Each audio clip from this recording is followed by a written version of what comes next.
This department here makes the RP8 and the RP10 turntable models, sort of mid-range and high-end turntables. And today we're going to have a look at the main stages through of manufacturing an RP8 turntable. First process we have to do is assemble the outer frame of the RP8. We have to fit 4 acrylic strips that are custom made for us into the end. This is a purely cosmetic procedure, but gives us the ability to provide customers with an outer frame and a lid holder. The next process for us is to fit the bottom brace. This is one half of a stressed beam assembly that gives the lightweight plinth great stability and strength.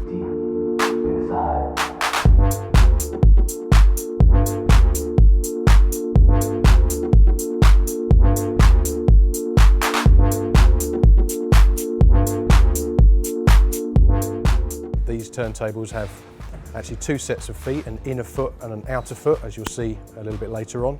And the whole design of this is to make sure that we don't introduce any unwanted mass from the outer frame into the inner. The shape of the turntable, we're pleased to say it designed itself. There's some critical dimensions on here, 222mm between the arm centre and the hub centre. This is key for the size tone arm we use. We know the position for these 2 components. We know the position for the correct speed adjustment for the motor, and then obviously the feet for stability. And what that gives us is a turntable shape. So if you cut round those key components and fits, you're left with this quite unusual shape. 3 inner feet are now fitted to the inside plinth, simply screwed into place into the inserts that we've just fitted. You'll be able to see that simply locates into the middle of the outer feet, meaning that the outside frame has no effect whatsoever on the actual performance of the turntable. It's purely there to protect the turntable from dust. You're looking at an RP8 motor assembly here. Before it's fitted to the turntable, obviously the assembly is made all in-house, but we have the ability to adjust the phase of the motor, thus reducing vibration. The little box you can see is a TT-PSU, which is a convenience that it's an electronic speed change, but its main function is obviously a smooth power supply and the ability to adjust the vibration of the motor. Turntable now ready to go. Now it's time to fit the tone arm. For this model it's the RB808.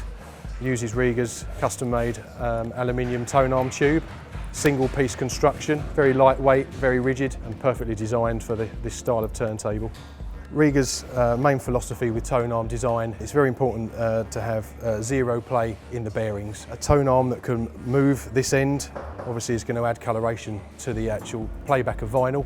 You want it to be perfectly mounted, you want it to be controlled and having extremely free movement. As a production test we use a 20 mg weight on our tone arms, that we allow that to tip and adjust the vertical bearings and the horizontal bearings, showing just how free the play and the movement of our tone arms are.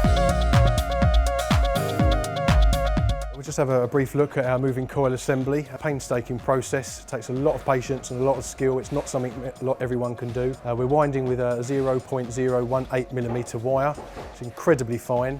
That wire actually has 2 layers of coating over it to protect it, so the wire inside is even finer than that. This is a job where human touch is key. The control over the tension on the wire is so fine that it's something that comes with a lot of practice and a lot of skill. Ash will use his thumb over a little custom made, it is nothing more than a glue bottle with a bit of foam and a pad in order to allow the pressure to be controlled during the winding. The first job to do is actually to set up the wire, lock it into position on the coil itself.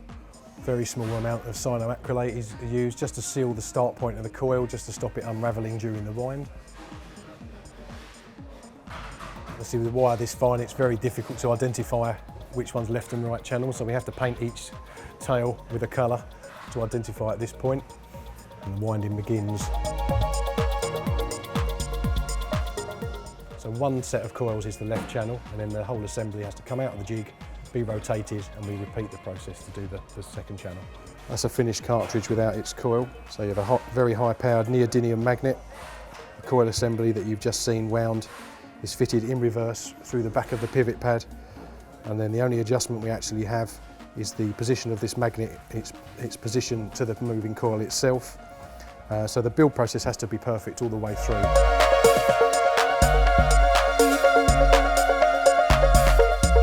This This is the Subplatter for the RP8 tone arm. We have a hardened steel spindle and a hardened steel plate. We use no ball bearing in this design. The spindle actually runs directly onto the hardened plate on the bottom. These both go off for hardening together at the same time, so this material and this material are identical hardness, so you get very little wear. I don't think I've ever replaced one of these. As we've been using this design for about 15 years, 20 years, I've never had to replace one through wear. We use Hypoid 80 motor gear oil, 1 drop down the bottom, and 2 drops down the side, push that into place. It will take a little while to settle because the tolerance is so tight inside. Once we can give it a spin, that will help it go down, but eventually that will sit flat.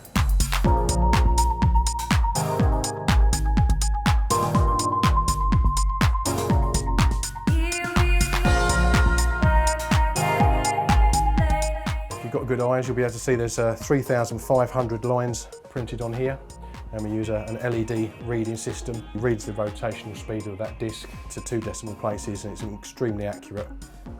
The LED is lined up correctly, making sure it can see and read the lines on the encoder disc. It runs around 8 or 9 revolutions, takes an average reading over that time.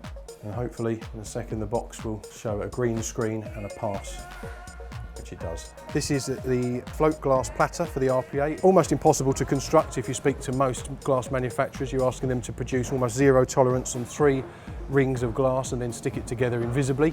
For us, it's a perfect material. It's a flywheel effect platter, so the mass and the larger ring is on the outside of the platter. Obviously that naturally wants to keep going once it's accelerated, keep speed stability and the turntable as close as you can get it to accurate.